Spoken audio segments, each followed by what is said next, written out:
मानता हूं कि जब भी जो भी संगत गुरु जी का दर्शन करती है,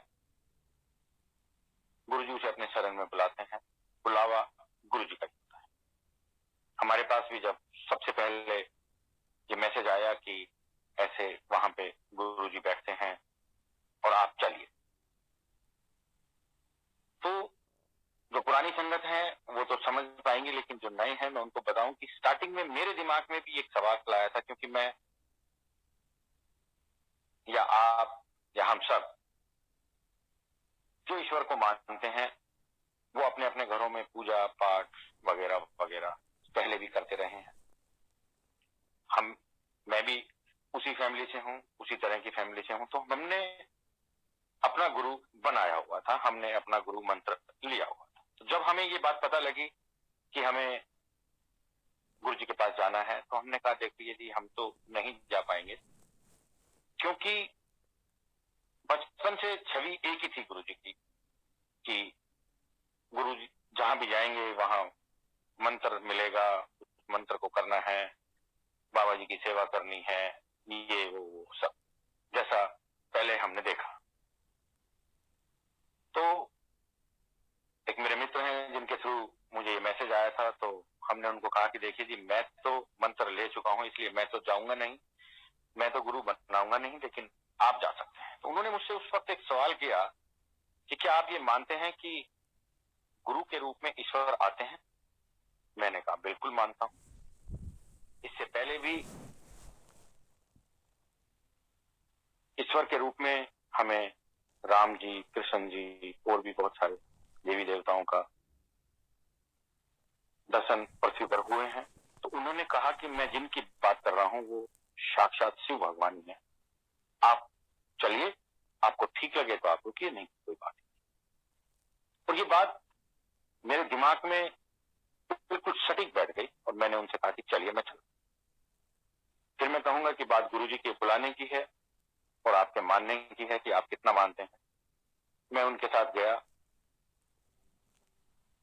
और वहां कुछ ऐसा वाकया हुआ कि जिन अंकल के साथ मैं गया था उनको जब गुरु जी अपना ड्रेस चेंज करके जब बाहर आए तो सब लोग जैसे सारी संगत खड़ी होती थी, मैं तो पहली बार गया था तो मैं भी खड़ा हो गया। और जब हमारे सामने से निकलने लगे तो जिन अंकल के साथ मैं गया था उनको गुरु जी ने बाहर भेज दिया कि तुम जाओ, आज तुम्हारा टर्न नहीं है, तुम कैसे आ गए, जाओ। अब वो चले गए। तब तक तो मेरे पास कुछ ऐसा गुरु जी के बारे में था नहीं, तो मैंने सोचा अगर ये चले जाएंगे तो मैं घर कैसे जाऊंगा। जब गुरु जी मेरे सामने से निकलने लगे तो मेरे से पूछते हैं तू किस दिन आला है।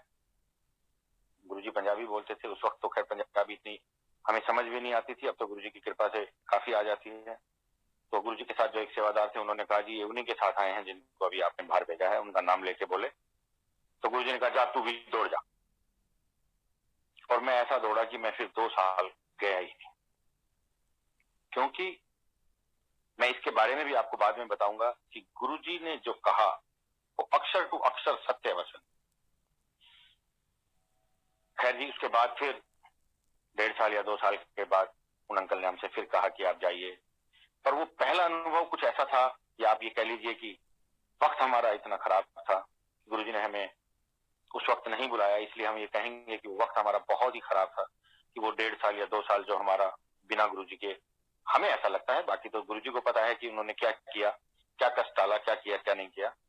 तो मैंने कहा यार मैं अब नहीं जाऊं, लेकिन जब आपका अपना कोई आपको बार बार किसी काम के लिए कहे तो आप करते हैं। मैं और मेरे एक मित्र हम दोनों ने कहा कि चलो आज हम दोनों चलते। हम दोनों गए।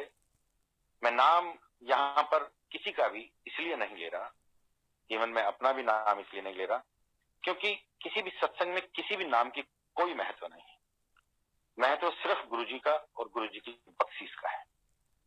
तो मैं और मेरे मित्र मंदिर गए, हमने माथा टेका, हमने लंगर किया और हम घर आ गए।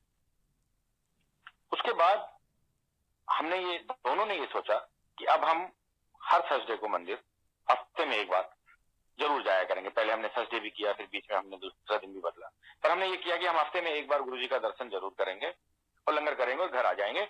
तो जो हमारे वो तीसरे मित्र हैं वो भी खुश रहेंगे और हमारा भी काम हो जाएगा। बस सिर्फ इतना ही था, इससे ज्यादा कुछ नहीं। जब ये मैं आपको उस वक्त की बात बता रहा हूँ, दिल्ली में पॉल्यूशन अपने पूरे उस पे था, हम लोग स्कूटर से जाते थे। तो हम जब वहां जाते थे तो वहां संगत बिल्कुल अलग होती थी, तो हमें ऐसा लगता था कि शायद हम इनके बीच में ठीक नहीं लग रहे हैं। तो हम अपना पानी की बोतल, छोटा सा टॉवल, एक शर्ट अलग से लेके जाते थे, क्योंकि वहां तक जाते जाते खराब हो जाती थी।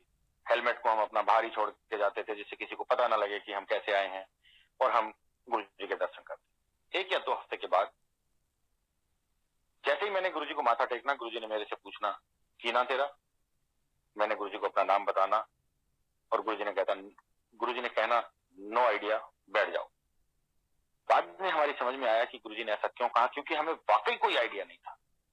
मुझे बिल्कुल समझ में नहीं आती थी कि मैं किस लिए जाता हूँ, मैं किन के पास जाता हूँ, मैं ईश्वर के पास जाता हूँ, मैं भगवान से मिल रहा हूँ, कहीं कोई समझ नहीं थी। जाना, गुरु जी के दर्शन करने, लंगर करना और घर आ जाना। टाइम भी कभी 8 बजे जाना, कभी 8:30 जाना, कभी लंगर से शुरू होने से 10 मिनट पहले ही जाना। फिर गुरु जी ने अपनी बख्शीश बख्शी, गुरु जी ने अपना प्यार बख्शा। धीरे धीरे समझ आने लगी और पता लगा कि हम कहाँ आ रहे हैं, और गुरु जी ने दोनों ही चीजें बंद कर दी, नाम पूछना भी और नो आइडिया, क्योंकि तब तक गुरु जी ने थोड़ा सा आइडिया दे दिया था। मेरा गुरु जी के साथ जितना भी समय आज तक गुजरा, उसमें मुझे कभी कुछ प्रवचन के द्वारा गुरु जी से कभी कुछ मैंने नहीं सुना, और गुरु जी ने हर सत्संग में, हर मेरे साथ जो घटित हुआ उसमें मेरे को हर बार एक लेसन दिया, और वो इतना विश्वसनीय दिया कि मैं उसको मानता चला गया, और उसको मानता मानता मैं आज तक उन सब चीजों को मानता। स्टार्टिंग में जब हम एक बार फिर उस वक्त जब हम दोनों जाते थे, तब हमारी आंटियां हमारे साथ नहीं जाती थी। उसके बाद 3 या 4 महीने के बाद मेरी आंटी ने कहा कि मुझे गुरु जी को जाना है, गुरु जी के साथ, गुरु जी के पास जाना है। मैंने कहा चलिए। उन दिनों आंटी की तबीयत बहुत खराब रहती थी, बड़ी लंबी लंबी फाइलें थी, इस हॉस्पिटल की, उस हॉस्पिटल की, इस चेकअप की, उस चेकअप की। तो हमने कहा आप चलिए। हम लोग जाने लगे। तो गुरुजी जब रूम से वापस आते ड्रेस चेंज करके, और हम सब खड़े होते, तो गुरुजी जब आंटी के सामने से निकलते तो थोड़ा सा ठिठकते तो कहते ओ ज्योति आंटी आ गई, और फिर गुरुजी बैठ जाते। अब ये रोज का सिस्टम हो गया। कुछ दिन तो मुझे ठीक लगा, थोड़े दिन के बाद मेरे मन में भी कहीं ना कहीं ये ईर्ष्या आने लगी कि अब तो गुरुजी मुझे पूछते ही नहीं है, सिर्फ और सिर्फ आंटी का ही नाम लेते हैं और आंटी से ही बात करते हैं। ये बात मुझे बहुत बाद में समझ में आई कि जिसको जितनी जरूरत है उसको उस हिसाब से उस समय गुरुजी देते हैं। ये सिलसिला गुरुजी के श्री चरणों में चलता रहा। गुरुजी ने ये बख्शीश हमें बहुत जल्दी बख्श दी कि हमने ये सीख लिया कि गुरुजी की आज्ञा में रहना है। गुरुजी ने जो कहा है हमें वही करना है, और जो हमने सुना वहां पे, जो हमने सत्संग सुने उनसे, जो गुरुजी ने हमें बख्शीश बख्शी और हमें ज्ञान दिया थोड़ा सा, उससे हमें ये लगा कि जो कहा जाए सिर्फ वो ही करना है, उसके बाहर कुछ नहीं करना। एक बार लोहड़ी का समय था, गुरुजी अपने हाथों से प्रसाद वितरित कर रहे थे, हमने भी वो प्रसाद खाया। फिर बात मानने की है कि हम क्या मानते हैं और क्या नहीं मानते। उस वक्त भी यही आज्ञा थी कि प्रसाद जो मिले उसे यहीं खाओ, तो प्रसाद है, दवाई है आपकी, और घर ले जाओ मिठाई है। बच्चों को लाना मना था, तो हम बच्चों को घर पर ही छोड़ के गए थे। तो मैंने और आंटी ने प्रसाद लिया और हम वहीं बैठकर, बाहर बैठकर खाने लगे। और खाते खाते हमने आपस में इतनी सी बात करी कि अगर आज्ञा होती तो इसमें से थोड़ा सा प्रसाद बच्चों के लिए हम जरूर लेके जाते। ये मैं और आंटी बाहर बैठ के हमने बात करी। हम वापिस गए, फिर गुरु जी के श्री चरणों में वहीं सामने बैठ गए। 1 मिनट के बाद या कुछ सेकंड्स के बाद गुरु जी ने फिर हमारी तरफ इशारा किया, तो हमें लगा कि शायद हमारे पीछे जो संगत बैठी है उनको बुला रहे होंगे गुरु जी। हमने पीछे देखा तो गुरुजी ने फिर हमें इशारा किया।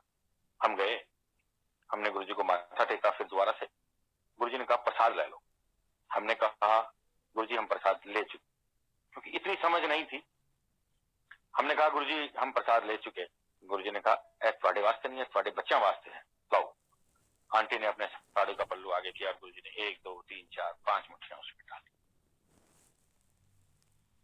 सिर्फ सत्संग सुनना नहीं है, सत्संग का मनन भी करना है। ये भी हमें उसी वक्त सीख मिली थी। जो बात हमने 5 मिनट पहले, 7 मिनट पहले, 2 मिनट पहले सिर्फ आपस में दोनों ने बेहद, क्योंकि आवाज तो वहां पे निकलती नहीं थी, बेहद फुसफुसाने के अंदाज में हमने बात करी, और वो गुरुजी ने उसी वक्त हमारी पूरी करी। ऐसे ईश्वर हैं हमारे गुरुजी। इधर आपने सोचा, इधर आपकी इच्छा पूरी हुई। और ये बात सिर्फ हमारे पे लागू नहीं है, ये सारी संगत के लिए है। उसमें चाहे छोटे बच्चे हों, चाहे बड़े हों, चाहे बुजुर्ग हों, कोई भी हो। ऐसे ही एक मैं आपको बताऊं कि एक बार मेरा छोटा बेटा बीमार हुआ और उसको 3-4 दिन के लिए हॉस्पिटल में एडमिट होना। उस वक्त हम गुरुजी के जाते थे, तो मैंने एक आंटी को कहा कि आंटी आप इसके पास रुकिए और मैं मंदिर जाता हूं। हमारी हमेशा यही कोशिश रहती थी कि हम कम से कम हफ्ते में एक बार तो मंदिर जरूर जाए। आंटी ने कहा ठीक है आप चले जाइए। इवन उस दिन हॉस्पिटल में भी इतनी प्रॉब्लम थी कि रूम नहीं मिला था, रूम अलॉट नहीं हुआ था, वो इमरजेंसी में ही था। लेकिन हमने कहा कि चलिए जब रूम मिलेगा तो आप रूम में चले जाना, रात को आके मैं रुक जाऊंगा, अभी मैं मंदिर चला जाता हूँ। हम लोग मंदिर चले गए। 3-4 दिन के बाद उसकी छुट्टी हुई, और जब तक उसकी छुट्टी नहीं हुई तब तक वो एक ही बात कहता रहा, मुझे गुरुजी के पास जाना है, मुझे गुरुजी के पास जाना है, मुझे गुरुजी के पास जाना है। जैसा नॉर्मली हम लोग सोचते हैं कि छोटे बच्चे जिद करते हैं, उनको बाहर घूमना है, ये है वो है। तो हमने कहा बेटा वहां जाने की तो इजाजत नहीं है, लेकिन हम तेरे को बड़े मंदिर लेके चलेंगे।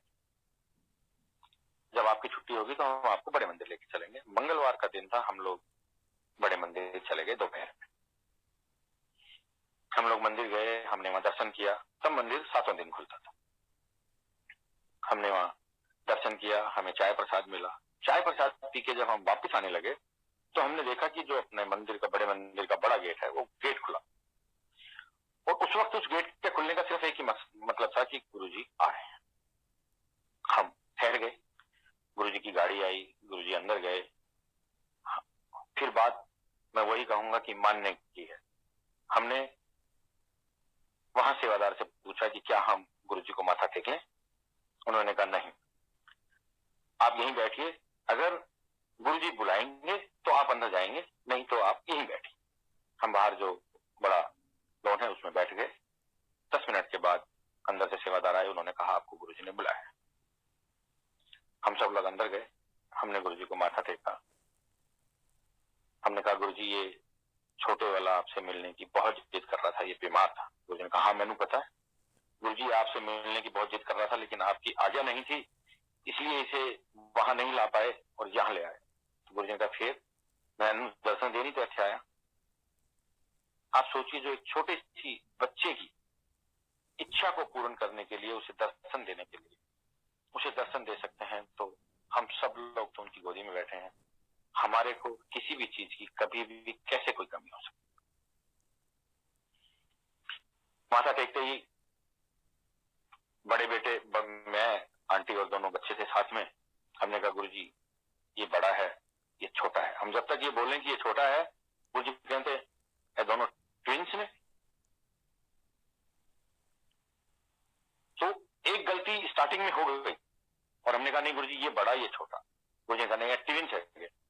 फिर एकदम से याद आ गई कि गुरुजी जो कहें वो सब सत्य वचन, सिर्फ हाँ बोलना है। हमने कहा हाँ जी गुरुजी, और बात वहीं पूर्ण हो गई। हम लोगों ने वहां लंगर किया, गुरुजी की आज्ञा अनुसार साफ सफाई करी और हम घर आ गए। उस वक्त दोनों बच्चों में इतना डिफरेंस था कि एक बिल्कुल हेल्दी, हेल्दी से भी ज्यादा हेल्दी आप कह सकते हैं, और एक बिल्कुल सिंगल हड्डी, मतलब दोनों का कोई मेल नहीं था। और आप यकीन करिए, जैसे ही गुरुजी ने ये वर्ड कहा कि ये दोनों ट्विंस हैं, दोनों में 2 साल का डिफरेंस, हमारे अनुसार, गुरुजी के अनुसार तो ईश्वर के कहे अनुसार दोनों ट्विंस हैं। 2 साल के बाद छोटा बेटा बड़े मंदिर में मेरे पास रोता हुआ आया। मैंने कहा क्या हुआ? उन्होंने कहा कि उन अंकल ने मुझे प्रसाद नहीं दिया। मैंने कहा क्यों? उन्होंने कहा कि तू ले जा चुका है, दोबारा फिर आ गया। मैं उन अंकल के पास गया, मैंने उनको कहा अंकल इसको प्रसाद दे दो। उन्होंने कहा गुप्ता अंकल ये अभी आया था, ये फिर आ गया। मैं बोला अंकल ये छोटा है, वो बड़ा था। अंकल कहते हैं यार दोनों एक जैसे लगते हैं, पता ही नहीं लगता कौन सा कब आया था कौन सा कब। ये हैं हमारे गुरु जी। एक बार गुरु जी के श्री चरणों में बैठे, गुरु जी अपना ड्रेस चेंज करने के लिए जब रूम के अंदर जाने लगे, इन दो सत्संग के पीछे इस सत्संग को सुनाने का सिर्फ एक ही मकसद है कि हम लोग ये बात मानें कि गुरु जी का कहा हुआ एक एक वचन पत्थर की लकीर है। जाने लगे, मुझे नहीं पता, मैं नहीं जानता कि वहां पे किसने क्या सुना क्या नहीं सुना। गुरु जी का दरवाजा खुला, गुरु जी का एक पैर अंदर एक पैर बाहर, गुरु जी ने पीछे मुड़ के, मैं ये भी नहीं जानता कि उन्होंने ये वर्ड किसको कहे। मुझे ऐसा लगा कि सिर्फ ये वर्ड मेरे लिए आए हैं। महापुरुष कहे, मजाक नहीं करते। महापुरुषों का कहा हुआ एक एक वचन पत्थर की लकीर है। और गुरु जी ने दरवाजा बंद कर। वो दिन है और आज का दिन है। मैं कई बार सुनता हूं, बहुत से संगत में ये आता है कि गुरु जी ने ये मजाक किया, ये कहा। गुरु जी का कहा हुआ एक एक वचन पत्थर की लकीर है। एक बार ऐसे ही गुरु जी के श्री चरणों में बैठे, एक अंकल आए। मेरे को जो भी गुरु जी से बख्शीश मिली, जो भी गुरु जी का प्यार मिला, जो भी उनका आशीर्वाद प्राप्त हुआ, जो भी उन्होंने बुद्धि बख्शी, उसके हिसाब से जो भी वाक्य मेरे साथ हुए, जो भी सत्संग गुरु जी ने, जिन्हें मैं आज सत्संग के रूप में आप सभी के साथ शेयर कर रहा हूं, उससे मुझे हर एक से एक एक सीख अवश्य मिली। तो एक अंकल आए, गुरु जी को माथा टेका, गुरु जी साइड टेबल पे बैठे थे, गुरु जी के दोनों पैर पकड़, हम लोग वहीं नीचे बैठे हुए थे। उन्होंने कहा गुरु जी मेरी मां को बचा। एक बार उन्होंने फिर कहा, गुरु जी के चरण उन्होंने पकड़ रखे थे। गुरु जी ने कहा छड़। फिर गुरु जी ने 3 जगहों के नाम लिए। मैं यहां उनका उल्लेख करना ठीक नहीं समझता, क्योंकि वो शायद गुरु जी ने हमें ही सुनवाए। 3 जगहों के नाम लिए कि तू वहां गया था क्या हुआ, तू वहां गया था क्या हुआ, तू वहां गया था क्या हुआ। बोले गुरु जी कहीं कुछ नहीं हुआ, सिर्फ आप ही बचा सकते। गुरु जी ने कहा ठीक है सर, असी बचा लांगे, बह जा। उन्होंने जो अपनी माता जी को बीमारी बताई थी, उसमें इतनी लंबी चौड़ी वो लिस्ट थी कि उनका लीवर खराब है, उनकी किडनी खराब है, उनके हार्ट में प्रॉब्लम है, और डॉक्टर ने जवाब दे दिया है इतने दिन का टाइम है, ये है। गुरु जी ने कहा चल फिर असी ठीक कर देंगे, बह जा। और उनकी माता जी बाद में पता लगा कि महीने 15-20 दिन में ठीक हो। उस दिन मुझे सिर्फ और सिर्फ एक ही शिक्षा मिली। मुझे नहीं पता किसी ने क्या सुना, क्या देखा, क्या नहीं। उस दिन का दिन है और आज का दिन है। मेरे पास सिवाय गुरु जी के अलावा कुछ नहीं। उस दिन मैंने अपने जीवन में ये गांठ बांध ली कि मेरे ईश्वर, मेरे परमात्मा, मेरे पिता, मेरे भाई, मेरे बहन, मेरे दोस्त, सब कुछ मेरे गुरु जी हैं। जो कुछ करेंगे वो गुरु जी करेंगे। गुरु जी के अलावा मेरा कोई कुछ नहीं कर सकता। और उस दिन का दिन और आज का दिन मेरे पास सिर्फ और सिर्फ इकलौते हैं। मैंने ये सीखा कि मैंने एक को ही मानना है, और मैं गुरु जी की बख्शीश, मेरी अपनी तो क्या औकात है, गुरु जी की बख्शीश के साथ गुरु जी ने मुझे उस पर कायम रखा। गुरु जी आपकी बातों को, आपकी मनोकामनाओं को, मैंने जैसे पहले बताया, कैसा पूर्ण करते हैं। मैं एक छोटा सा सत्संग जो मेरे, जब भी मैं करता हूं और जब भी मैं उसमें पहुंच जाता हूं करते करते, क्योंकि गुरु जी ने हमेशा एक ही बात हमें समझाई कि सत्संग एक वो अमृत है जो बोले उसका भी भला और जो सुने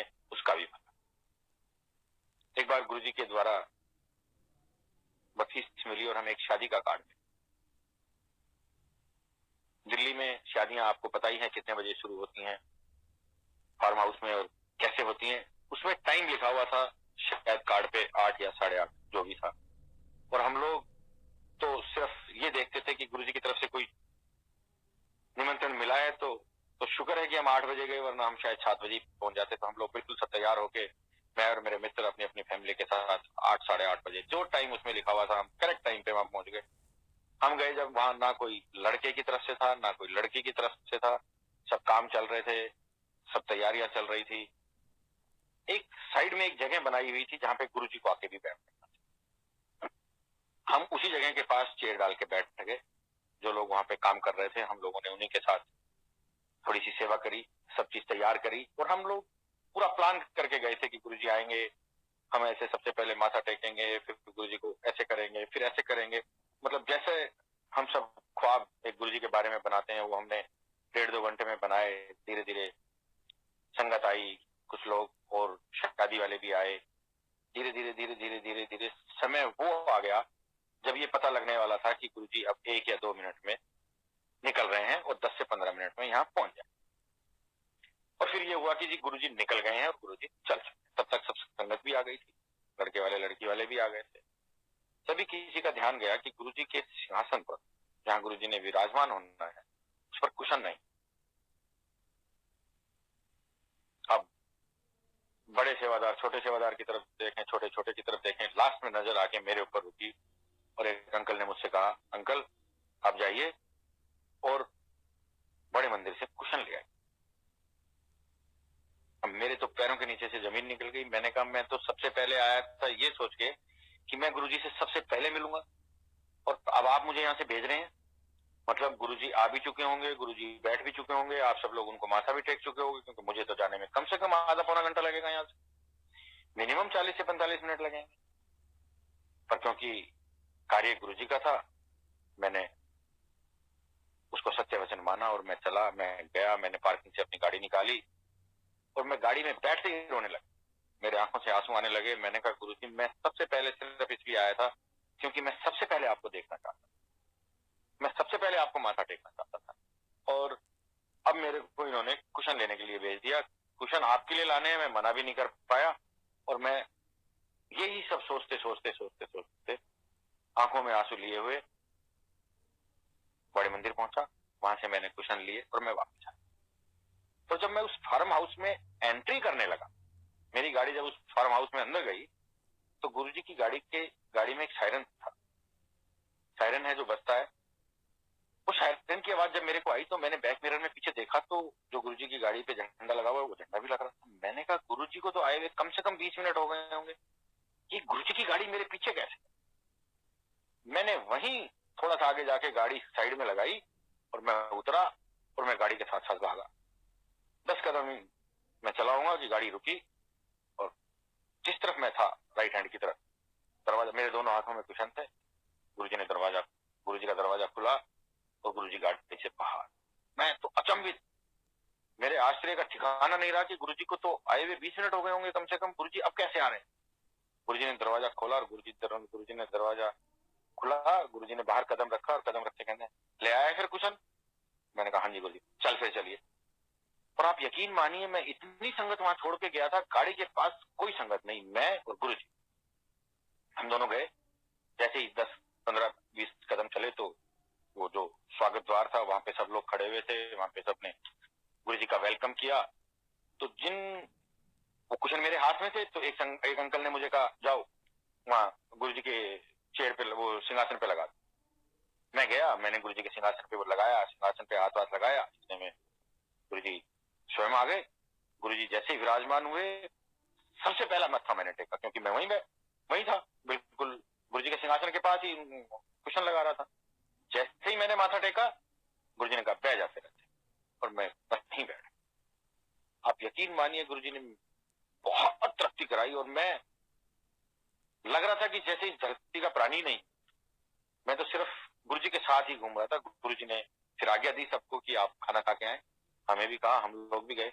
और खाना किसने खाना था, क्योंकि सबको तो गुरुजी के पास बैठने का वो रहता था। 5 मिनट में ही सब वापिस आ गए। जिसको पहला स्टॉल पे या पहली जगह पे कुछ मिला उसने वही 2 चीज खाई, गुरुजी की आज्ञा मानी और वापस। फिर सब गुरुजी के पास बैठे, गुरुजी ने सबको प्रसाद दिया। प्रसाद देने के बाद एक बाउल में गुरुजी ने अपने हाथ धोए, साफ किए और वो बाउल वहीं रख दिया नीचे किसी सेवादार ने।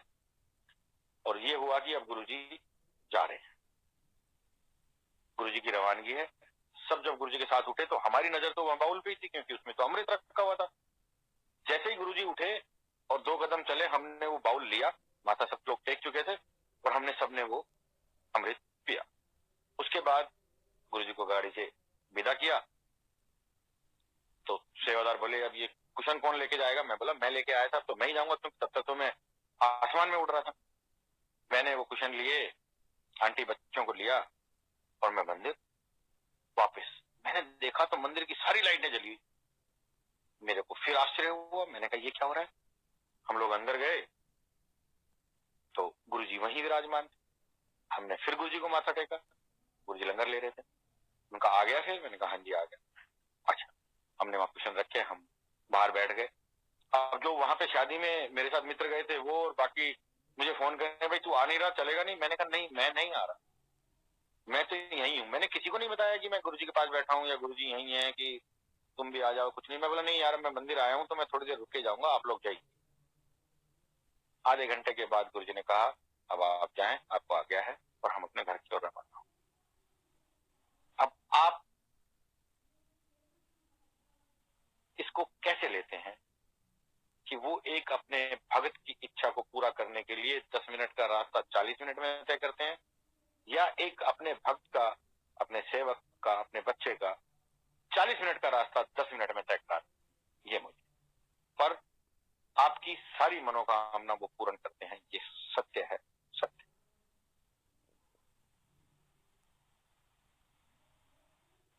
कई बार आपने मंदिर में इधर उधर पुरानी संगत ये सुना होगा कि गुरुजी के पास जाने के लिए किसी मध्यस्थ की कोई आवश्यकता नहीं, गुरुजी से आपने अपना कनेक्शन बनाना है। कोई दूसरा, वो चाहे सत्संग करके, चाहे गुरुजी के बुलावे पे आपको निमंत्रण दे, आपको आमंत्रित करे कि आपको गुरुजी के यहाँ जाना है, आपको गुरुजी से मिलना है, आप गुरुजी के पास आइए, ये सारा उस व्यक्ति विशेष का कोई कार्य नहीं जो आपको ये सब कह रहा है। ये सारा मेहर, ये सारी मेहर, सारी कृपा सिर्फ और सिर्फ गुरुजी की है कि किसी माध्यम बना के वो आपके पास भेजते हैं, और वहां तक पहुंचने के बाद उसका उससे कोई वास्ता, मैं किसके थ्रू मंदिर गया, मेरे थ्रू कौन गए, इस बात की कोई कीमत इसकी है कि गुरुजी ने आपको किसी के द्वारा बुलाया, आप वहां पहुंचे, उसके बाद उसका काम खत्म, आप और गुरुजी, इसके अलावा कुछ। मुझे कैसे पता लगा? मुझे ऐसे पता लगा कि एक बार मेरे घर पे कुछ रिलेटिव आए, उन्होंने कहा हमें गुरुजी के पास जाना है।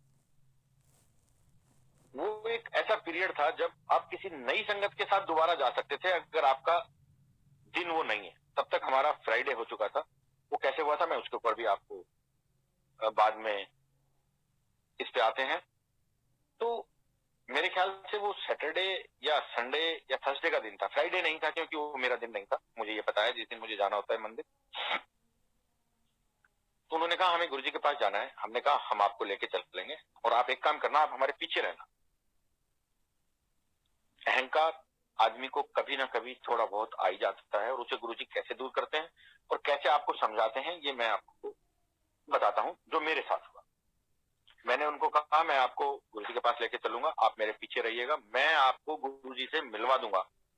और गुरुजी पंजाबी बोलते हैं, आपकी समझ में नहीं आएगी, मैं आपको बता दूंगा कि आपको गुरुजी ने क्या कहा। अब गुरुजी की महिमा, गुरुजी का प्यार, क्योंकि उन्होंने उसी वक्त वहीं पे ही स्टॉप लगाना था, मेरी बुद्धि को ठीक करना था। हम लोग जैसे ही गुरुजी को गए तो 10, 12, 15 लोगों की लाइन में जब हम लगे हुए थे, तो आप ये मानिए कि जब मेरा नंबर शायद 5 या 7 संगत के पीछे था, तो गुरुजी ने स्पेशली मेरी तरफ इशारा करके मुझे लाइन से बाहर निकाला। मुझे माथा टेकने से भी महरूम रखा, मैं माथा भी नहीं टेक पाया उस रोज। और वहीं से मुझे इशारा किया कि आप जाइए, मुझे लाइन से निकाला, वहीं पे मुझे बोला, इशारा किया। तब तक वक्त हो गया था गुरुजी के पास, तो हर इशारे का मतलब समझते थे कि इस इशारे का क्या मतलब है। तो गुरुजी ने जब हाथ से इशारा किया तो इसका मतलब था कि आप जाइए, आप माथा टेकने मत आइए। और मैं माथा टेकने आगे तक नहीं जा।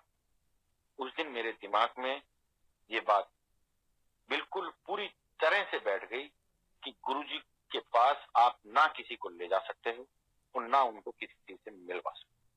उन्होंने जिसको बुलाना है वो अपने आप बुलाएंगे, आप मध्यस्थ बनने की कोशिश बिल्कुल भी ना करें, जो मैंने उस दिन की। और उस दिन से मैं आज तक बिल्कुल क्लियर हूं कि गुरुजी के बारे में बताना, गुरुजी की महिमा को गाना, वो मेरा काम है। क्योंकि जो गुरुजी ने मेरे साथ किया, मैं आपको बताऊं, मेरा भी भला और आपका भी।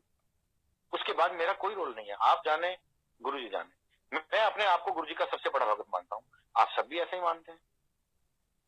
हर वो शख्स जो गुरुजी से जुड़ा हुआ है, हर वो संगत जो गुरुजी से प्यार करती है, वो अपने आप को गुरुजी का सबसे बड़ा भगत माने, किसी दूसरे की जरूरत ही नहीं। मुझे गुरुजी ने ये सिखाया।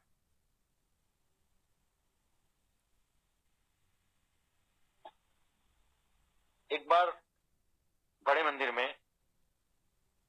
बैसाखी का फंक्शन करके जब हम वापसी में इजाजत लेने लगे, तो गुरुजी ने आंटी को कहा, आंटी लंगर लेके जाए। हम लोग लंगर कर चुके थे। अब आंटी ने कहा कि अंकल, गुरुजी ने मेरे को कहा है कि लंगर लेके जाना है। तो मैं तो लंगर कर चुकी। अब थोड़ा सा कंफ्यूज हो गए कि लेके जाना है का मतलब क्या है, क्योंकि लंगर तो हम कर चुके। हमने कहा, आंटी दोबारा आप लंगर करो, आपको गुरुजी ने बोला है आप दोबारा लंगर भी करो। और जो कॉफी का गिलास था, उस गिलास में हमने थोड़ा सा प्रसाद वहां सेवादार से लिया और हम उसे लेके भी आए। मतलब हमने अपनी तरफ से गुरुजी की पूरी आज्ञा की पालन। दूसरे दिन आंटी की तबीयत बहुत खराब हुई, डॉक्टर को दिखाया। डॉक्टर ने 8-10 दिन की दवाइयां दी। 10 दिन के बाद, ये बिल्कुल नेक्स्ट टू बैसाखी, अगले दिन 10-12 दिन बड़ी कठिनाई में गुजरे। 8-10 दिन के बाद 2-3 बार डॉक्टर को दिखाया। फिर एक बार जब लास्ट में दूसरी बार जब उसको दिखाने गए, तो उसने कहा, आपको पता है आपकी मिसेज को क्या हुआ था? मैंने कहा, जी नहीं, मैं तो नहीं जानता। उन्होंने कहा, जी इनको एक हर्पीज नाम की बीमारी हुई थी, जिसमें आदमी कपड़े तक भी नहीं पहन पाता और उसको हॉस्पिटल में एडमिट होना पड़ता है और उसको जैसे पूरी तरह से कवर करके विदाउट वस्त्र के उसको रखना पड़ता है, क्योंकि उसके शरीर पे इतने छाले और दाने हो जाते। और मैंने आपकी मिसेज को दवाइयों से ठीक कर। डॉक्टर साहब ने तो अपनी बात पूरी कर दी, पर हमारी समझ में उसी वक्त आ गया कि गुरुजी की आज्ञा का क्या मतलब था और गुरुजी ने जो वो अमृत प्रसाद खिलाया उसका क्या महत्व है। जब भी हम मंदिर जाते हैं, हम सत्संग में जाते हैं, चाय प्रसाद का, सबदमानी का, लंगर प्रसाद का, इनका एक अपना महत्व। हर चीज की एक अपनी ब्लेसिंग है। जब हम गुरुजी के पास जाते हैं 8 बजे, जैसे मैंने बताया कि 8 बजे जाना, 8:30 बजे जाना, दिमाग में सिर्फ एक ही बात होती थी, जाना है, लंगर करना है, गुरुजी के दर्शन करने हैं, लंगर करना है और अपने घर आना है, बस। इसके अलावा कुछ नहीं था। बाद में एक दिन गुरुजी ने ऐसे ही सत्संग सुनवाया और उस सत्संग से ये ज्ञान आया कि ईश्वर आपकी इंतजार करे या आप ईश्वर की इंतजार करें। आप 8 बजे जाते हैं, 7 बजे दरवाजा खुलता है। 8:30 बजे जाते हैं, आप लंगर करते हैं, घर आ जाते हैं। ईश्वर आपको बुलाने के लिए इंतजार करे या आप ईश्वर की इंतजार करें। उस दिन का दिन रहा जिस दिन गुरुजी ने ये बात समझाई, और आज तक हमेशा कोशिश यही रहती है कि पहले हम हो, उसके बाद दरवाजा हो, और हमेशा ऐसा ही। उसके बाद जब तक वहां रहे तब तक ऐसा ही रहा। एक बार बैठे हुए हमने बहुत से लोगों से सुना था कि गुरुजी कभी कभी डिवाइन प्रसाद भी प्रकट करते, लेकिन तब तक हमारी किस्मत में शायद वो नहीं था और हमें ऐसा सौभाग्य गुरुजी ने प्रदान नहीं किया था कि हम उस प्रसाद को ले पाते। एक दिन हम लोग बैठे बैठे ही बड़ी हलचल सी हुई। फ्राइडे का ही दिन था, थर्सडे या फ्राइडे मैं थोड़ा सा इसमें अभी मेरे को पूरा याद नहीं, और हलचल सी हुई और एकदम से पूरा फ्रेगनेंस ही फ्रेगनेंस। चारों तरफ फ्रेगनेंस। तो जो पहले से जाते रहे हैं उन सभी को पता होगा कि जब हम बाहर गाड़ी पार्क करते थे वहीं से स्टार्ट हो जाती थी, पर वो एक अलग ऐसा लग रहा था जैसे कोई झोंका, बिल्कुल भयंकर तूफान आया हो फ्रेगनेंस का। गुरु जी ने डिवाइन प्रसाद दिया, प्रकट किया है। हम लोग फर्स्ट फ्लोर पर ऊपर बैठे हुए थे और हम देख रहे थे, तो प्रसाद का वो एक लड्डू जैसा आप कह सकते हैं, मैं नाम के लिए आपको बताऊं, मैं ये तो नहीं कह सकता कि वो क्या था, बट मैं हम सब की सुविधा के लिए कहूं कि वो लड्डू जैसा आप कह सकते हैं कि वो आधा किलो या 600 ग्राम या 700 ग्राम के आसपास का रहा होगा। और वो प्रकट हुआ और वहीं साथ में एक अंकल बैठे थे, उनको गुरु जी ने वो दिया, और वो प्रसाद सारी संगत में वितरित होने। क्योंकि हम फर्स्ट फ्लोर पे थे तो हमें ऐसा लगा कि शायद हमारा नंबर ही नहीं आएगा, क्योंकि ये तो बहुत थोड़ा सा प्रसाद है और नीचे तो काफी संगत है, तो हम तो शायद प्रसाद ग्रहण नहीं कर पाएंगे। फिर बात सुनने और समझने की है। जब नीचे सबका प्रसाद हो गया तो ये इजाजत हुई कि नीचे वाले सब ऊपर चले जाओ और ऊपर वाले सब नीचे आ। हम लोग गए। आज्ञा तब भी वही थी कि यहां खाओगे तो प्रसाद है, घर ले जाओगे तो मिठाई है। हमारे दिमाग में वो वर्ड जो हमने सुन रखे थे, जो हमने सुने थे और जो हमने सीखे थे, वही चल रहे थे, और हमें ये लग रहा था कि ये प्रसाद हमें यहीं खाना है। हम लोगों ने वो प्रसाद लिया और जब हम लोग उस प्रसाद को खाने लगे तो वहां के जो एक मेन सेवादार थे, हमने उनसे पूछा भी नहीं, वो आए चुपचाप मेरे कान में बोले, गुप्ता अंकल इस प्रसाद को घर भी ले जा सकते हो, ये डिवाइन प्रसाद है, बच्चों को भी दे सकते हो। और उस प्रसाद के टेस्ट की या उसके महत्व का वर्णन नहीं है। वो एक शब्द आता है ना कि गूंगे को गुड़ खिलाया तो वो क्या बोले, वो सिर्फ नाचे ही नाचे। मैं आपको ये कह सकता हूं कि हम सिर्फ, क्योंकि जैसे ही हमने वो अपनी जीवा पर रखा, ऐसा लग रहा था जैसे शरीर का एक एक रोम हवा में उड़ रहा, बिल्कुल ठंडा अंदर से, मतलब वर्णन नहीं है शब्दों में, मैं कर नहीं सकता। आप सिर्फ उसे महसूस कर सकें तो ठीक है, मैं खुद भी महसूस ही कर पा रहा हूं उसको।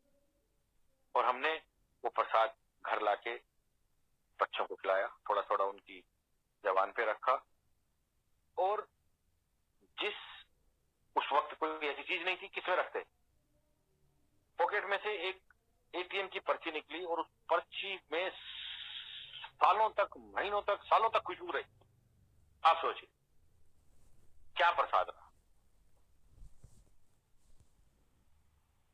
और ऐसा लग रहा था कि आज जो आत्मा जो है वो बिल्कुल हमारी तृप्त हो गई। आज हम बड़े मंदिर जाते हैं, आज हम जाते बाद में हैं, इच्छाएं पहले रखते हैं। गुरुजी से इच्छा रखना वो आपका और गुरुजी की बात है। गुरुजी से किसी सेवा को मांगना वो भी आपके और गुरुजी की बात है। मैं अपनी बताता हूं, उस वक्त मुझे गुरुजी से मुलाकात, गुरुजी के दर्शन करे हुए या गुरुजी के शरण में गए हुए 3-4 साल शायद हो गए थे, और मैंने एक अप्रोच लगवाई बेहद ही सीनियर सेवादार से कि अंकल आज बड़े फंक्शन पे मुझे सेवा दे। वो अंकल मुझे पीछे लेके गए एक अंकल के पास, जिनके पास उस दिन की सेवा लंगर की थी। उन्होंने कहा कि अंकल इन अंकल को सेवा में लगा दो। उन्होंने कहा कितना टाइम हो गया आपको आते हुए? मैंने कहा जी मुझे 4 साल हो। कहते नहीं अभी आपका टाइम नहीं आया, आप जाइए।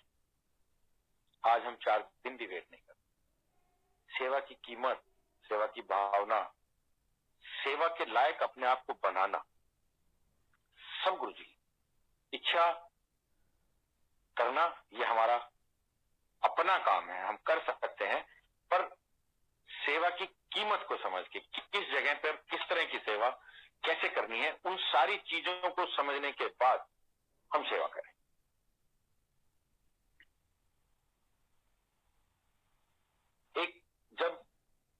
हमारा फ्राइडे हुआ। गुरुजी से आप छुप नहीं सकते, गुरुजी से आप बच नहीं सकते। गुरुजी ने आपको जो आज्ञा देनी है वो आपको मिलेगी। मैं और मेरे मित्र लंगर कर रहे, हमने देखा कि गुरुजी की नजर हमारी तरफ है और गुरुजी ने एक सेवादार को हमारे बारे में कुछ बोला। क्या बोला था ये हमें नहीं पता, क्योंकि हम थोड़ा सा दूर थे, पर मैं भी चश्मा पहनता था, वो मेरे मित्र भी चश्मा पहनते हैं। तो मैंने कहा, अंकल बात हम दोनों में से किसी एक की है, क्या है ये मुझे नहीं पता, पर आज कुछ होना है। तो देखिए, इंसान है, हम अपना दिमाग तो कभी कभी लगाते हैं। हमने उस दिन ये दिमाग लगाया है कि जिस अंकल को ये आज्ञा दी है, इन अंकल के सामने से नहीं निकलना। हमने अपना दिमाग लगाया और जैसे ही लंगर करके बाहर निकले तो हम कुछ संगत की आड़ लेके बाहर निकले, गुरु जी को माथा टेक के भी किसी की आड़ लेके बाहर निकले, और हमने कहा आज तो बच गए, आज तो कुछ नहीं होता। और जैसे ही बाहर जाके हमने अपनी अपनी गाड़ियों के दरवाजे खोले, वो अंकल पता नहीं कहां से पार्किंग में प्रकट हो गए। हमने कहा नमस्ते अंकल, नमस्ते अंकल। वो फलाने अंकल, तू हफ्ते ही एक दिन आना है, फ्राइडे। हम दोनों इतने हैरान हुए। हमने कहा अंकल आप यहाँ क्या करने आए? बोले मेरी गाड़ी में कुछ सामान था, मैं वो सामान लेने आया। आप सोचिए, जिनसे बच के हम पूरा निकल आए थे कि चलो एक हफ्ता तो हम निकाल देते हैं, उन्होंने उन अंकल को कहा कि आपका एक हफ्ता है। उन्होंने ये बात मुझे भी कही कि आपका भी गुरुजी ने फ्राइडे कर दिया। लेकिन मैं थोड़ा सा सेल्फी हो गया, आप कह सकते हैं, या थोड़ा सा जिद्दी हो गया। मैंने कहा नहीं, मैं इन अंकल की बात नहीं मानूंगा और मैं तो आऊंगा। जैसे ही मैंने अगले हफ्ते माथा टेका गुरुजी को, गुरुजी कहने तू फ्राइडे से फ्राइडे आना। उसके बाद मेरे पास कोई जगह ही नहीं रही, मेरे पास कोई गुंजाइश ही नहीं रही कि मैं कुछ इफंड बट कर सकूं, और गुरुजी ने मेरी उस मांग पर वहीं फुल स्टॉप लगा दिया। उसके बाद मैंने ये सोच लिया कि मैं कुछ भी हो जाए अपना फ्राइडे मिस नहीं करूंगा, क्योंकि एक दिन मिस होने का मतलब है कि गुरुजी के दर्शन को मैं 15 दिन के लिए वंचित होता हूं। उस वक्त मेरा काम कुछ इस तरह का था, मैं टूरिंग करता था और मैं अपनी टिकट उसी हिसाब से, हमेशा अपना टूर इसी हिसाब से प्लान करता था कि मैं थर्सडे की शाम को या फ्राइडे की सुबह सुबह तक तो हर हालत में दिल्ली पहुंच जाऊं। मैंने उसी के हिसाब से अपनी टिकट बॉम्बे से, सूरत से यहाँ की दिल्ली की, फ्राइडे की शाम की वहां से थी और थर्सडे की शाम को वहां से थी, और फ्राइडे की सुबह 9 बजे दिल्ली। तो ऐसा लगता था कि अगर 2-4 घंटे लेट भी होगी तो भी हम आराम से आ जाएंगे। एक नंबर वेटिंग लिस्ट मेरी करीबन 20 या 25 दिन पहले एक नंबर वेटिंग लिस्ट थी। तो ऐसा कभी भी नहीं होता था, क्योंकि हम महीने में 3-4 बार 5 बार इधर से उधर जाते थे, टिकटें होती थी। तो एक नंबर वेटिंग लिस्ट को हम कुछ मानते नहीं थे। राजधानी में टिकट थी, हमने कहा कुछ नहीं हो जाएगा। मैंने अपना वहां पे काम किया और स्टेशन के सामने होटल पे मैं था। ट्रेन आने में जब आधा घंटा था, पौना घंटा था, तो मैं वहां से आधे घंटे पहले मैंने चेकआउट किया, मैं निकला और मैं स्टेशन पे आया और मैंने देखा तो मेरी वो वेटिंग लिस्ट एक नंबर की एक नंबर ही थी, कंफर्म नहीं हुई टिकट। मैंने इधर उधर वहां कोशिश भी बहुत करी, उन्होंने कहा जी कुछ नहीं हो सकता, तो आप स्टेशन पे प्लेटफॉर्म पे चले जाइए, अगर टीटी कुछ करे तो करे, नहीं तो हमारे पास तो कुछ नहीं। 1 या 1.5 मिनट का उस ट्रेन का वहां पे स्टॉपेज था। मैं वहां गया प्लेटफॉर्म पे, मैंने जैसे ट्रेन रुकी तो टीटी से मैं मैक्सिमम बात कर पाया। उन्होंने कहा गलती से चढ़ मत जाना, गाड़ी में बैठ नहीं जाना, अगर गाड़ी में बैठ गए तो बड़ोदरा उतार दूंगा और पूरे पैसे किराए के। मैंने कहा जितने की मेरी टिकट है मैं इतने ही पैसे आपको और दे दूंगा, मेरे पास वेटिंग की टिकट है, आप मुझे जहाँ पे आपका ये खाना वाना डाल के रखते हैं, आप मुझे यहाँ बैठने की इजाजत दे दो, मेरा सुबह दिल्ली पहुंचना बहुत जरूरी है और मैं आपके कंपार्टमेंट में नहीं घुसूंगा, बस आप मुझे इतना कर दो, टिकट के जितने ही पैसे आप और ले। उन्होंने कहा नहीं, गलती से नहीं बैठ जाना, नहीं तो अगले स्टेशन पे उतार दूंगा। और मेरे सामने से ट्रेन चली और जैसे जैसे वो ट्रेन निकलती जाए मुझे लगता जाए कि गुरुजी के दर्शन जो हैं वो मेरे से दूर होते जा रहे हैं और मैं बहुत ही रुआंसा हो गया। मैंने कहा गुरुजी इसका मतलब मैं कल आपके दर्शन नहीं कर पाऊंगा, क्योंकि अब तो कोई ऐसी ट्रेन ही नहीं है जो मुझे आप तक पहुंचा दे। अभी रात को 2 बजे 1 बजे की कोई ट्रेन है, वो तो पहुंचेगी बहुत लेट, और मैं तो पहुंच ही नहीं पाऊंगा आपके पास, मैं तो आपके दर्शन ही नहीं कर पाऊंगा। और मेरे दिमाग में बस एक ही बात गूंज रही कि मैं गुरुजी के दर्शन नहीं कर पाऊंगा, मैं गुरुजी के दर्शन नहीं कर पाऊंगा। इतने में ही एक अनाउंसमेंट हुई कि यहाँ से जयपुर की ओर जाने वाली ट्रेन 10 मिनट में आ रही। मैंने वहां अंदर वहीं प्लेटफॉर्म नंबर 1 पे था, तो मैंने वहीं ऑफिस में पता किया कि ये ट्रेन जयपुर कितने बजे पहुंचती है। तो उन्होंने कहा ये ट्रेन जयपुर का इसका टाइम 11 बजे का है। मैंने कहा इसकी कोई टिकट? बोले हमारे पास कोई टिकट नहीं है, आप वहीं टीटी से बात करें। इतने में ही पता नहीं कहां से, मुझे नहीं पता कहां से आया, एक कुली आया मेरे पास, कह रहे साहब क्या हुआ? मैं बोला यार मेरे को सिर्फ एक प्लेटफॉर्म टिकट ला दे, क्योंकि मैं बाहर तो जा नहीं सकता, 8 से 10 मिनट का टाइम है, ट्रेन आ जाएगी, मुझे एक प्लेटफॉर्म टिकट दे दो, ला दे। मैंने कहा मेरी राजधानी में टिकट थी और मेरी वेटिंग ही रह गई। तो उन्होंने कहा अंकल मैं आपकी टिकट भी कैंसिल करा लाऊं? अंकल तो नहीं बोला उसने, ये अंकल तो हमारे मुंह से निकल ही जाता है हर बात में। उन्होंने कहा साहब मैं आपकी टिकट भी कैंसिल करा लाऊं? मैंने उसको टिकट भी दी। मैं बोला मेरी टिकट कैंसिल हो या ना हो, अगर तो एक जयपुर की टिकट मिल जाए तो एक टिकट ले आना, नहीं तो एक प्लेटफॉर्म ही ले आना, मैं अपने आप एडजस्ट कर लूंगा। बोले ठीक। वो चला गया जी मेरी टिकट लेके। इतने में ट्रेन आ गई। जहां मैं खड़ा था उसी के सामने एसी का डब्बा आया। टीटी बिल्कुल गेट पे खड़ा हुआ था। मैंने उससे पूछा सर एक सीट है क्या जयपुर तक? कह रहा सारे डिब्बा खाली है, कहीं भी बैठ जाओ। मैं बोला मेरे पास टिकट नहीं है। बोले कोई बात नहीं, जहां से ट्रेन चली है वहां से टिकट बना दूंगा, आप बैठ। जैसे ही मैं डब्बे में एंट्री करने लगा, आप यकीन मानिए वो कुली आया, उसने मुझे टिकट दी, मेरे सारे पैसे वापस किए, मैंने उसको उसके पैसे दिए, और मैं करेक्ट 10:30 बजे या 11 बजे जो भी टाइम था, 10-11 बजे मैं जयपुर उतर गया। मैंने वहां से फटाफट टैक्सी ली और मैं बस स्टैंड गया, और मेरे दिमाग में सिर्फ एक ही बात चल रही थी, गुरुजी मुझे आज आपके दर्शन करने कैसे?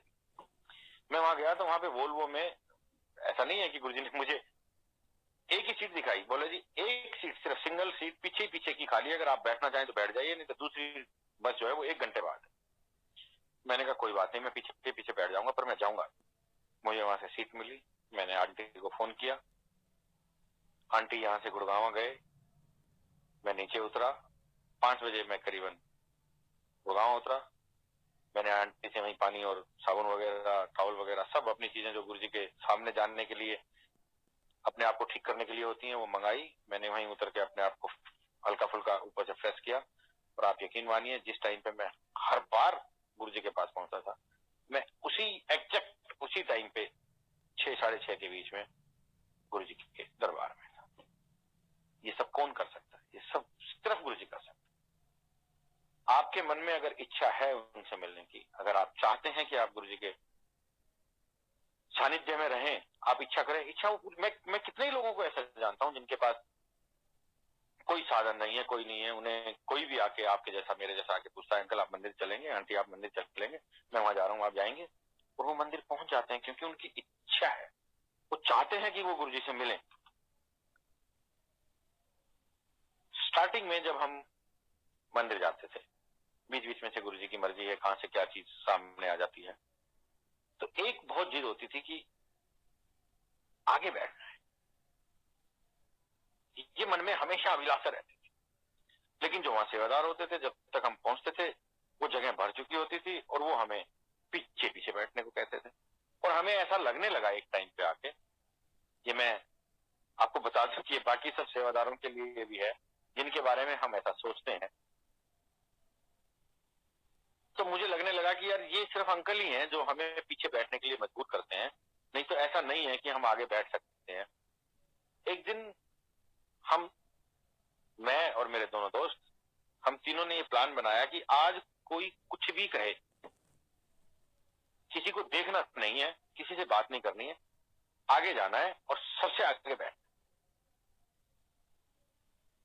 हम लोग गए जी, हम तो प्रण करके गए थे, तो हमने जाके देखा कि गुरुजी के सामने, अब ये गुरुजी की महिमा है, गुरुजी ने जब आपको कुछ सिखाना है, आपको कुछ समझाना है, आपको कुछ बताना है, तो रास्ता उसी तरह से बना देते हैं। करेक्ट बिल्कुल गुरुजी के सामने 3 ही लोगों की जगह थी। हमने कहा इससे पहले कि हम माथा टेकें, वो आके सेवादार अंकल हमसे कहें कि आप पीछे जाओ, माथा बाद में टेक लेंगे, पहले बैठ। और हम तीनों वहीं बैठे। गुरुजी का ओरा गुरु जी का तेज बर्दाश्त करना हमारे जैसों के बस की बात ही नहीं। और अगर आप नो आइडिया में हैं तो बिल्कुल ही बर्दाश्त नहीं है। अब हमें तो कोई आइडिया था नहीं, हम तो बैठ गए और टाइम हमारा वही था करीबन 8:30 पौने 9 का। 9 बजे लंगर शुरू होता था। 2 मिनट के बाद ही हमारे पसीने पसीने हो गए और हमारे मन से सिर्फ एक ही अरदास शुरू हो गई, गुरु जी आज बैठ गए, आज के बाद नहीं बैठेंगे, आज किसी तरह से लंगर शुरू करा दो और हमें यहां से उठा दो। हमारा इतना बुरा हाल, हमारा इतनी घबराहट हुई और गुरुजी ने हमारी सुनी। थोड़ी देर के बाद लंगर हुआ। उस दिन का दिन और आज का दिन हमने आगे बैठने की कभी कोशिश नहीं करी। उसके बाद फिर गुरुजी ने एक दिन माथा टेकते हुए कहा, पीछे बैठा करो, पीछे बैठा कर उत्थे समझ आंदी है। गुरुजी का वचन उस दिन के दिन से आज तक कभी भी ये कोशिश नहीं करी कि हम आगे बैठे, क्योंकि गुरुजी की वो बात हमेशा जहन में रहती है, हमेशा याद रहती है कि पीछे बैठने से ही समझ में आता है, तो पीछे बैठे। इसलिए आप सब भी इसको सुने और इसे माने भी कि गुरुजी के शरण में जाने के बाद अपने आप को गुरुजी के ही हवाले। गुरुजी ने कहा लाइनें लगी और आज हम सब देख रहे हैं। चलिए अभी तो कुछ संकट का समय आया हुआ है कि कोविड की वजह से हम लोग बड़े मंदिर नहीं जा पा रहे, वरना हम सब ने इससे पहले ही ये देखा है कि लाइनें कितनी लंबी हो चुकी हैं और आने वाले वक्त में ये कितनी लंबी होंगी ये आप सोच भी नहीं सकते। वो वक्त आज नहीं है और आज वाला वक्त कल नहीं होगा, ये पक्की बात है। तो इसलिए एक बार स्टार्टिंग में जब गुरु जी के श्री चरणों में जाकर बैठते तो हमेशा हमारी कोशिश लंगर के बाद ये रहती थी कि हम थोड़ा सा साइड में बैठ जाएं, कहीं छुप जाएं, जिससे गुरु जी की नजर ना पड़े। गुरु जी तो मालिक हैं, गुरु जी तो ईश्वर हैं, गुरु जी तो भगवान हैं, उनको तो सब पता है कौन कहाँ बैठा है, कौन विचार करके बैठा है, कौन क्या करके बैठा है। तो गुरु जी बड़ी जल्दी बुला लें। एक बार फिर बुला लिया। बैठ जब थोड़ा सा मन थोड़ा सा कभी कभी खराब भी हो जाता था कि हम चाहते हैं कि गुरु जी हमें बैठने नहीं देते हैं, लेकिन बाद में एहसास हुआ कि आपको अपनी जिम्मेवारियां भी निभानी है, क्योंकि हम लोग बच्चों को घर छोड़ के जाते थे, उनको ताले में बंद करके जाते थे। कभी कभी मम्मी घर में होती थी, कभी नहीं होती थी। जब नहीं होती थी तो वो दोनों ही रहते थे, कभी पड़ोसियों के हवाले करते थे। इस तरह से इसमें भी एक बात है। गुरुजी ने कहा, एक बार गुरुजी को माथा टेकते वक्त जेब से फोन गिर गया। गुरुजी ने कहा इन्हें बाहर छड़ के आया कर, अंदर ना लाया कर। और उस वक्त दिमाग में जो बात आती थी वो ये आती थी कि बच्चों को अकेला छोड़ के आते हैं, अगर नादानी है हमारी, बेवकूफी है हमारी जो हमने ये सोचा। पर उस वक्त हमने सोचा, मैं आज आपके साथ शेयर कर रहा हूं कि अगर बच्चों को कभी भी कोई इमरजेंसी हुई तो बच्चे कैसे कांटेक्ट करें, फोन अगर हम बाहर छोड़ देंगे तो। लेकिन फिर भी गुरुजी ने कहा और हमने माना, हमने बाहर फोन को रखना बंद कर दिया। ये बाद में ये बात में अकल आई कि अगर घर में कोई इमरजेंसी आ भी गई तो आप करोगे भी क्या। आप घर से कम 30 किलोमीटर दूर हो, इस ट्रैफिक में आप कर भी क्या सकते हो अगर घर में कोई प्रॉब्लम आई। एक बार रात को हम 11:30 बजे गुरु जी के दर्शन करके घर आए, लंगर खा के 11:30 बजे होंगे, 12 बजे होंगे। तो जब हमने दरवाजा खुलवाया तो गर्मियों के दिन थे, बहुत गर्मी थी। हमने बच्चों से कहा, बेटा आपने एसी क्यों नहीं चला रखा था, इतनी गर्मी क्यों कर रखी है। तो बच्चे कहते नहीं पापा हमें गर्मी लगी नहीं, हमने एसी चलाया है। हमने कहा अच्छा चलो कोई बात नहीं, आप लोग एसी चलाओ और सो जाओ। 5 मिनट के बाद ही पूरे घर में छोटे वाले बेटे ने कहा पापा स्मेल आ रही है। देखा तो पूरे घर में सारी वायरिंग जल गई, सब मीटर वगैरह, एमसीबी बॉक्स, वो एसी से कुछ ऐसा शॉर्ट सर्किट हुआ और आग ही आग चारों तरफ। जैसे तैसे करके बाहर भागे, आग को बंद किया। और तब ये समझ में आया कि गुरुजी ने बच्चों को जब तक हम नहीं आ गए एसी चलाने की प्रेरणा ही नहीं दी, उनको गर्मी नहीं लगने दी। ये काम तो एसी चलाते ही होना था, चाहे हमारे आने के बाद हुआ या हमारे से पहले हुआ। तो इसलिए कोई भी काम हम नहीं कर रहे हैं, हम ये सोचें कि हम अपने बच्चों की रक्षा कर लेंगे या हम कुछ काम कर लेंगे, हम कोई धंधा कर लेंगे, हम कोई वो कर लेंगे। महाराज की बख्शीश है, कराना महाराज नहीं है, बच्चे एसी 2 घंटे पहले भी चला सकते थे, वो आग 2 घंटे पहले भी लग सकती थी। हो सकता है उस वक्त वो दरवाजा खोलने वाला भी ना होता, और वो सारा काम तब हुआ जब हम आ गए थे। हुआ क्योंकि गुरुजी ने तो हमेशा एक ही बात कही है, मेरे दर्शन मात्र से 90% माफ। जो मेरे दर्शन करेगा उसके कर्म 90% माफ। 10% भी इतने कठिन हैं जो गुरुजी के साथ रह के ही भुगते जा सकते हैं, वरना हम और आप भुगत नहीं सकते। ये मेरा अपना एक्सपीरियंस है। आप इसके बारे में क्या सोचते हैं, क्या जानते हैं, मुझे नहीं पता, पर मैं ये जानता हूं कि 90% गुरुजी ने मेरे माफ कर दिए, मात्र उनके दर्शन मात्र से, उनके चरणों की धूल अपने माथे से लगाने मात्र से। और बाकी के 10% भी जो है वो इतना आसान नहीं है, वो उन्हीं की कृपा से कट सकता है, वरना कट नहीं सकता। गुरुजी का जितना थैंक्स किया जाए उतना कम है। गुरुजी ने हमारे बड़े मंदिर के बारे में एक बात बार बार कही कि जो इस मंदिर के बाहर से भी निकल जाएगा उसका भी कल्याण है। मैंने इस मंदिर में इतनी शक्ति भर दी है कि जो इस मंदिर के बाहर से भी निकलेगा उसका भी कल्याण है। आप और हम सब तो अंदर उनकी गोद में बैठे हैं, हमारा कल्याण कैसे नहीं होगा अगर हम गुरु जी के कथनानुसार चलें, उनको माने, उनकी बातों को। गुरु जी ने हमें हर वहमों से दूर रखना सिखाया। एक बार हम सब लोग, आप सभी को पता है जो मंदिर जाते रहते हैं, बड़े मंदिर में जब भी कोई फंक्शन होता है तो कुछ रोज पहले से साफ सफाई वगैरह का सेवा होती है। पहले भी होती थी। एक बार हम लोग ऐसे ही मंदिर में सेवा कर रहे थे, इतने में ही पता लगा गुरुजी आ गए। गुरुजी हमेशा एक दिन में 2 दिन में अवलोकन करने के लिए कि क्या सेवा हुई, किसने क्या किया, या आप ये कह सकते हैं कि हम जैसे बच्चों को दर्शन देने ही आ जाते थे और हमारा हौसला बढ़ जाता था, गुरुजी आए हैं, गुरुजी ने हमें देख लिया, हमने गुरुजी को देख लिया, बस यही बहुत हो जाता था हमारे लिए। यही ऐसा होता था जैसे आज होली हो गई या दिवाली हो गई, आज त्योहार हो गया। गुरुजी आए, थोड़ी देर के बाद अंदर से एक सेवादार आया। गुरुजी अपने रूम में थे, एक सेवादार आया, उसने कहा कि जी गुरुजी ने कहा है उन सेवा खत्म करो और मत्था टेक लो, घर जाओ। मैं और आंटी, हमारे हाथ में झाड़ू थी, तो सब लोग अपना अपना, सबके हाथ में कुछ ना कुछ था, किसी के हाथ में झाड़ू, कोई पोछा, कोई कुछ कर रहा था, कोई कुछ कर रहा था।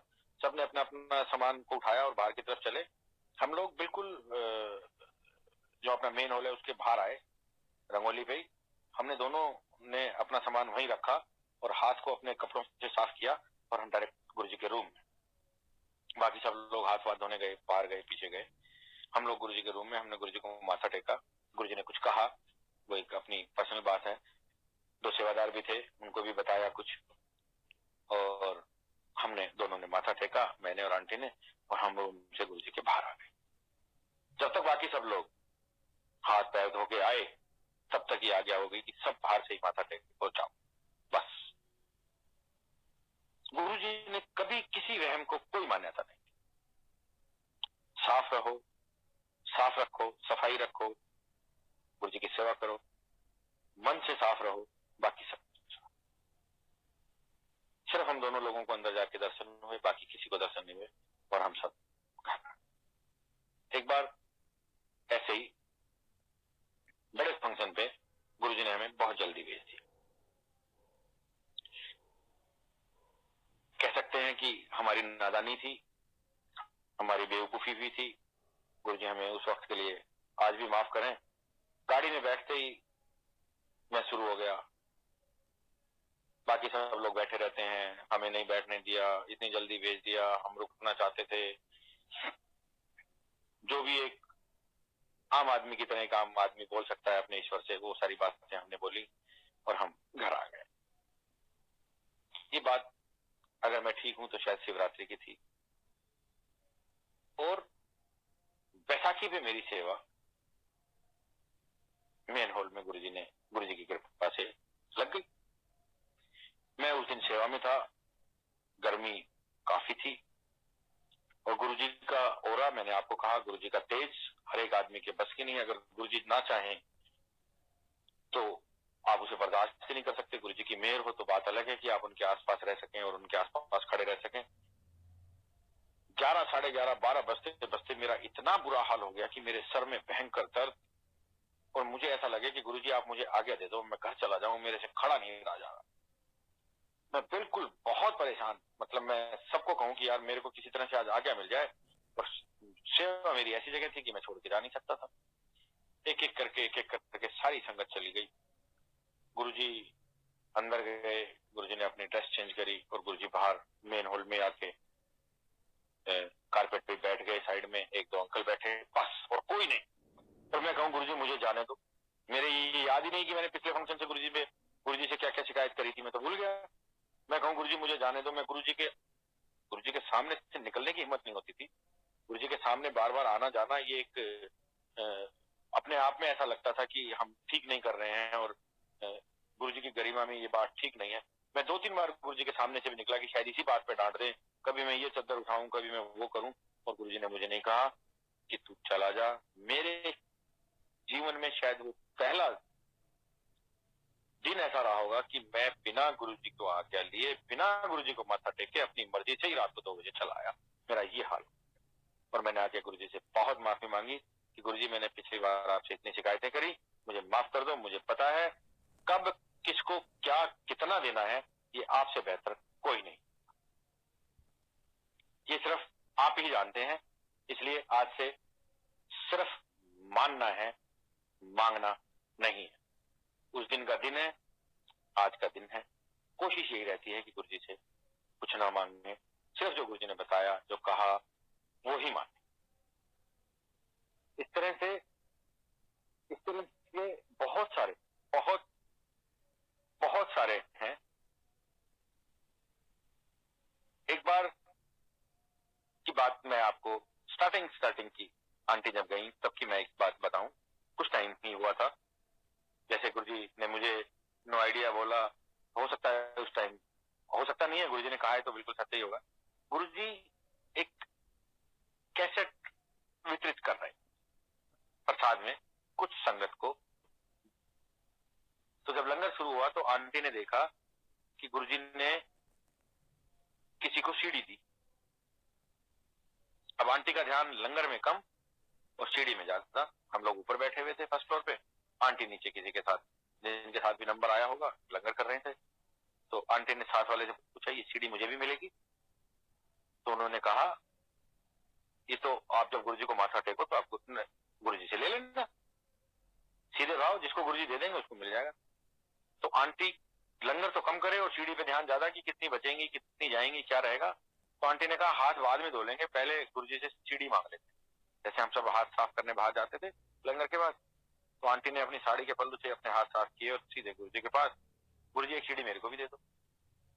अब भोले भोले भाव में तो कोई कुछ भी मांग ले, गुरुजी तो गुरुजी हैं, गुरुजी खुद भी भोलेनाथ हैं, हमारे भगवान हैं, ईश्वर हैं, शिव जी हैं। तो गुरुजी ने कहा तू किसी नाल आई है? तो आंटी ने कहा जी मैं अपने पति के साथ आई। बुला के लाओ, कितने कितने हो? बोले ऊपर है, बुला के ला।